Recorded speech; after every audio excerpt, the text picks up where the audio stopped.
Okay everyone, so we're on extract 2, and in terms of the potential exam papers we're considering comment on the extent to which supply side reforms can be expected to improve the UK's net trade position. The first important thing to note, ladies and gentlemen, is that this is a comment question. So do remember the structure for answering a comment question. So I would start off with a few, where appropriate, define some terms. So supply side policies, competitiveness in this instance. Then you need to explain how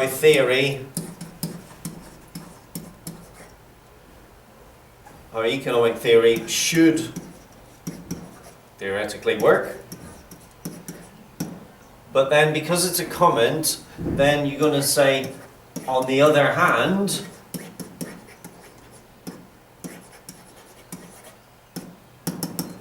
here are a few reasons why, to use this example for example, here are a few reasons why supply side reforms can't be expected to improve the UK's net trade position. So do remember the general structure for a question like this, which is out of 10. So let's have a look at what we've got here. So we've got our trade position here. We can see that it doesn't matter whether we're 09, 10, 11, 12 or 13. This is consistently a trade deficit position. Do make sure that you are aware of the fact that if we have a trade deficit, it means that the value, and it is the value not the quantity, the value of imports outweighs the value of exports. May sound obvious, may sound straightforward, perhaps it's an insult to your intelligence, but do make sure that you are aware of that. And obviously, one would prefer to see these bars up here. We want to see positives rather than negatives.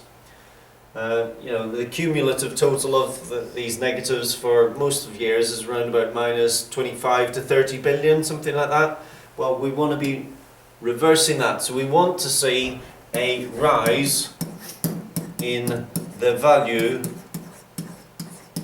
of X. And so the question is, and the question that we're considering answering is, can these supply side policies mentioned on page 7, can they potentially, 1, 2, 3, 4, 5, 6, can these 6 policies potentially improve our international competitiveness and lead to a position where we have not a trade deficit but a trade surplus, where the value of X is greater than the value of M. So I'm not going to consider all of these, but I'll go through 3 of them and then just explain how you might explain them, and then do a few comments to go alongside of them. So let's take this one, infrastructure, to start off with. Investment in infrastructure, a very common and often quoted supply side policy.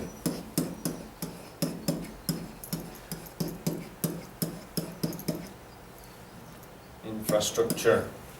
So if you had an enormous investment project, let's say in new road construction, new road building or road widening, whatever it may be, that would hopefully, on the one hand, it would reduce firms' costs because they wouldn't be sitting in congestion all the time, and it would also enable them to transport. Eddie Stobart, for example, would be able to transport goods and services around the UK much more efficiently, much more quickly, and therefore probably more goods and services would be delivered around the UK. Eddie Stobart, I believe, has the contract for delivering Tesco goods and services to Tesco stores. Well, if there is better roads if there are better roads rather, then that would ensure that Eddie Stobart's cost fell, Eddie Stobart would be more productive and would probably see falling costs. So how would we illustrate this on a diagram? And I do think it would be important to include a diagram here. So I know I haven't labelled these up as we've gone through, but remember price level, real output, and we're going to be showing, so here's KAS 1. Now if costs fall, then our KAS curve can shift downwards, but if it also enables firms to be more efficient and produce more or deliver more goods and services, then not only can we see a drop in the KAS curve downwards, a shift downwards, but we may also see it shift rightwards as well. And so if you include an AD curve there, AD1, we would end up moving from a real output level of Y1 to a real output level of Y2, and our price level has fallen from P1 to P2 as we move from equilibrium point A to B. So we've had an extension, an expansion of aggregate demand and a shift of AS downwards, but not only downwards, also to the right, as as the sort of the combining benefits of this supply side policy take effect. So that's what we could say for infrastructure. What about a reduction in corporation tax? Obviously you need to know what corporation tax is. So it's a tax on companies' profits. Why would that make any difference whatsoever? Well, if I refer back to my, although I don't live there any longer, so here we have the UK, but here we have the north of Ireland, and here we have the south of Ireland. Well, in the south of Ireland, because it's not under the jurisdiction of the United Kingdom government, the corporation tax rate in the south of Ireland is around about 9%. In the north of Ireland, obviously part of the United Kingdom, and therefore cutting the corporation tax rates similar to the UK in that respect. So let's just call it, for the purposes of this, 23%. Well, what happened in the case of Ireland was that all of the companies which were located along the border, they all started to move and migrate from the north of Ireland into the south. And the reason was that corporation tax rates were obviously only 9% here and 23% here. That meant that companies were only paying 9% tax on their profits, whereas a mile across the border they were paying 23%. It's a no-brainer. Obviously you're going to move to where the corporation tax rate is less.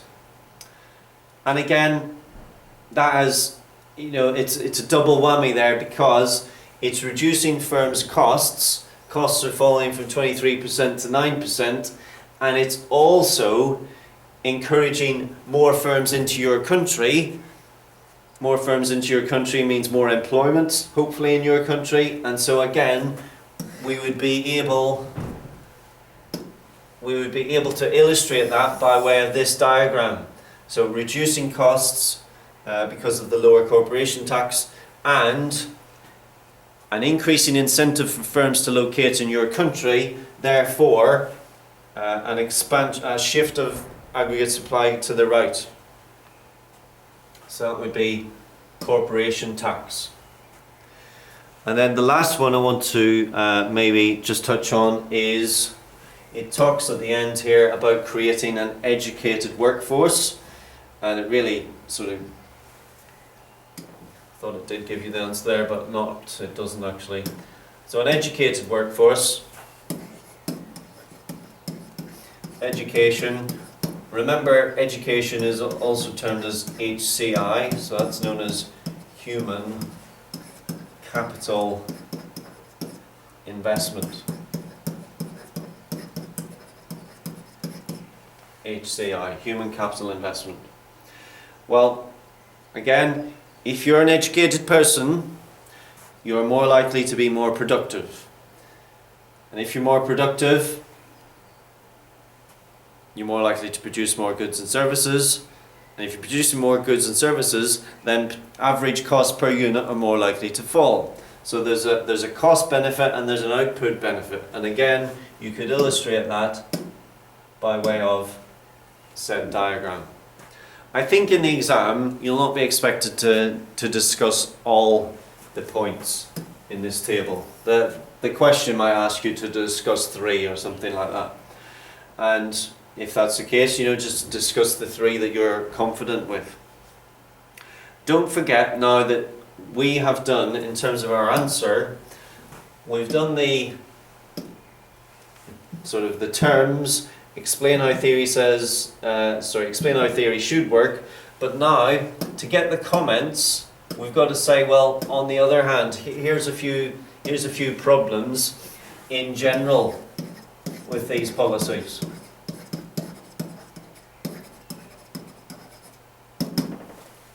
So a few on the other hands might be, well, number 1, obviously cost is a big factor, and projects like the HS2, for example, very significant supply side policies with an enormous cost associated to them, not something that an economy like ours can really afford to do given our levels of borrowing. Our debt to GDP ratio is around about the 80% mark, much too big, and needs to be brought under control. So cost is a big issue. And obviously if you spend on infrastructure, you're not spending on health, education. There's a dilemma as to where you do put the money. So cost would be number 1. Secondly, as with most supply side policies, there is a time lag. There is an inherent time lag. HS2, we're talking 20 years maybe down the line to get that finished. If you want to train up 100 new anaesthetists, well, that's going to take years, 10 years maybe. So with all of these policies, there's always a time lag factor built into them. And when we're talking about improving competitiveness and being able to increase the level of our exports, which I've sort of forgotten to address here, so we must mention that. We can do as much as we like for our own economy, but let's not forget, if we're trying to solve this problem, we need to sell more exports. Now, let's just quickly go back to these points here. Infrastructure improvements reduce our prices, make us more competitive. Potentially we'll sell more goods and services abroad. Corporation tax rates, reducing costs, makes firms more competitive. Potentially you'll sell more goods abroad. More educated workforce, more productive, produce goods and services more cheaply. Potentially you can sell more goods and services abroad. But of course, we can do all that we want for our own economy, but we don't have the levers to be pulling on the economies of Germany, France, Spain, etc. So let's not forget, ladies and gentlemen, that exports are autonomous variables, and so they do rely on the state of foreign economies, and there's not really a lot that we can do to help that along. So, in terms of your answer, I'm sure if you did all of that, you would get, you'd be looking at close to 10 marks on that. Don't just say, in your comments, don't just say, on the other hand, there are 3 problems with supply side policies: cost, time lag, exports, autonomous. Don't say that. You need to provide an explanation of each of these. Otherwise, you just simply won't be rewarded with the marks. The comment is all important in this particular answer. Okay, ladies and gents, let's see where we're at in terms of questions. Right, explain the factors promoting globalisation. Now, I'm not going to go through this too much. Those of you who are doing OCR and you're using the OCR textbook written by Colin Bamford and Stephen Walton, if you refer to pages 312 to 314, you'll get the answer to that. But you're just talking about the fact that protectionism around the world has fallen. There's been a fall in the restriction on movement of capital around the globe, so you get more FDI. There has been developments in IT. There's been reductions in transport costs. There's been increased trade liberalisation. You just really need to sort of briefly explain those. Would get you the 4 marks for that. So let's move on now to analyse the effects of international trade. A nice question, I think. If you consult your textbook, you'll see that the analyse section of your textbook looks at absolute advantage,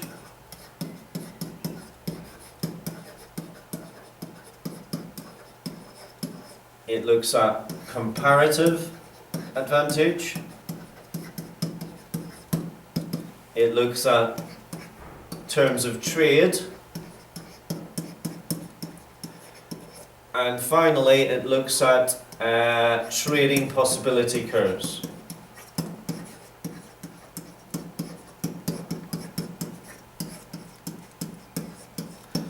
And so if you get it's a fairly straightforward question, this, if you just learn the theory.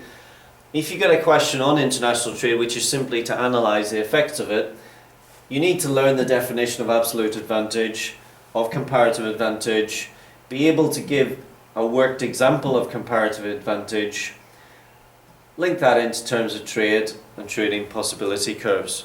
So I'm just going to run through an example of that with you.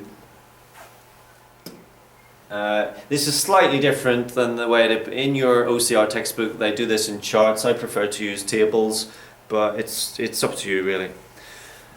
So if we had 2 economies, the UK and France, and those 2 economies were producing bread on the one hand and cars on the other, and we had these numbers for units of output, 10 and 20, 20 and 10. Well, on a straightforward measure of absolute advantage, we can see that France is absolutely better than the UK at producing bread, because it produces 20 units, not 10. And the UK is better at producing cars, because it produces 20 units, not 10. So absolute advantage simply means that you can produce more in absolute terms, or at the lowest absolute cost. It's the comparative advantage area which tends to be more problematic for people, because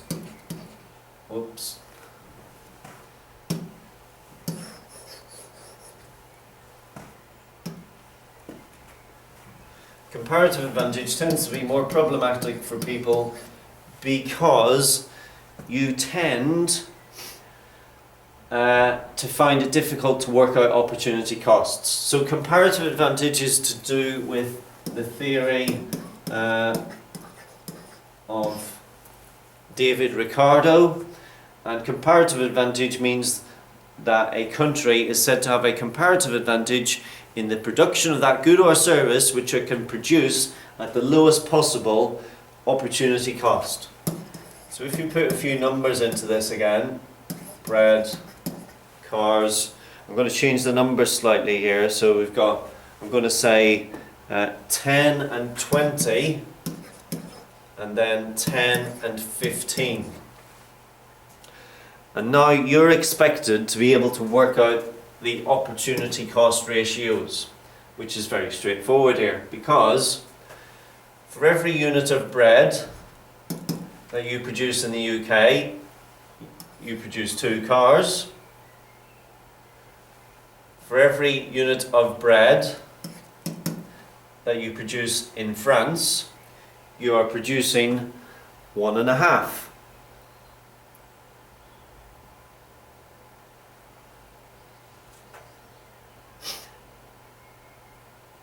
Sorry, 20 over 10, yeah, that's 2 over 1, yeah, 15, yes, 1.5. Tired, ladies and gentlemen. So you're producing 1.5 units of cars. So who has the comparative advantage here in the production of bread? Well, it is the country which has the lowest opportunity cost, and the country with the lowest opportunity cost in this instance is indeed France. Because to produce 1 extra unit of bread, they only have to give up 1.5 units of a car. Whereas to produce 1 extra unit of bread in the UK would have to give up 2 units or 2 cars. And so we can say in this instance that France clearly has the comparative advantage, CA, in bread. Now, one would expect and one would anticipate, obviously, that if we work this back in the other direction, the UK will have the comparative advantage in cars, and France, the UK will have the comparative advantage in cars. So let's just see if that is the case. So let's work it backwards. So for every 1 car that is produced in the UK, we could make half a unit of bread. So it's just 10 over 20, so it's 1 over 2. And in France, for every 1 unit of cars that they can make, that would be 10 over 15, so they can make 2/3 of a unit of bread. So which country has the comparative advantage, ladies and gentlemen? Clearly, the UK has the comparative advantage here in cars, because in order to make 1 extra car in the UK, they have to give up half a unit of bread, whereas to make 1 extra unit of a car in France, they have to give up 2/3 of a unit.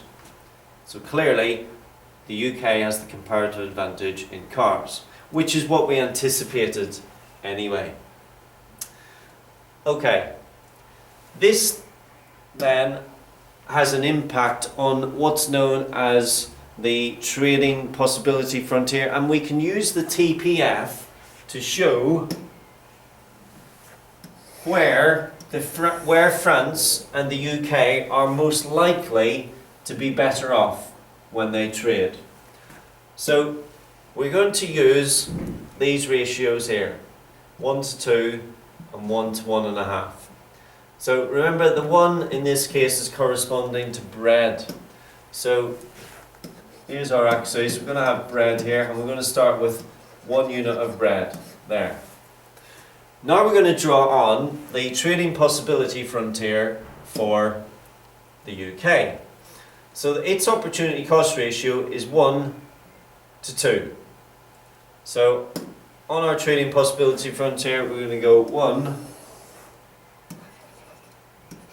to 2. This is for cars. And label that up. That's the UK, and that's it's referred to as a trading possibility curve in the OCR textbook. France, on the other hand, is 1 to 1.5 in terms of its opportunity cost ratio. So again, draw on the TPC for France. That's going to be 1.5. See, this is not to scale. France. Now the area of mutually beneficial trade, ladies and gentlemen, lies in here.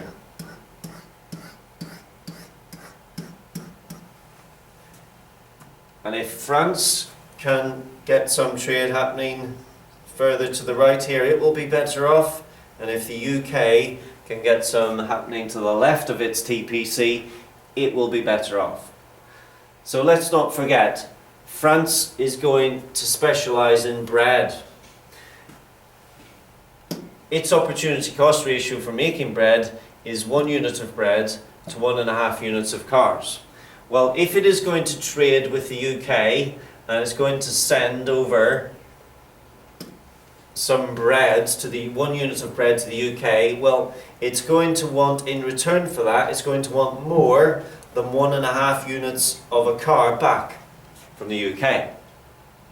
But similarly, to make the trade beneficial to the UK, in receipt of that 1 unit of bread, will want to give France less than 2 units of a car in return, because that would make the trade beneficial for the UK, and hence the area of mutually beneficial trade is within that area. And I think if you get a question which is along the lines of analyse the effects of international trade, that's what you're going to be expected to do. Consider these things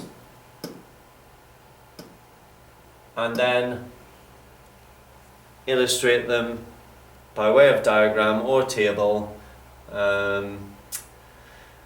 explain them in full, and that will really be your answer. Obviously you're not going to be expected to write that much, because your analysed question for this one is going to be out of 6. So I'm going to leave it at that for today, ladies and gentlemen, and I'll bring you the rest of the answers to these questions tomorrow.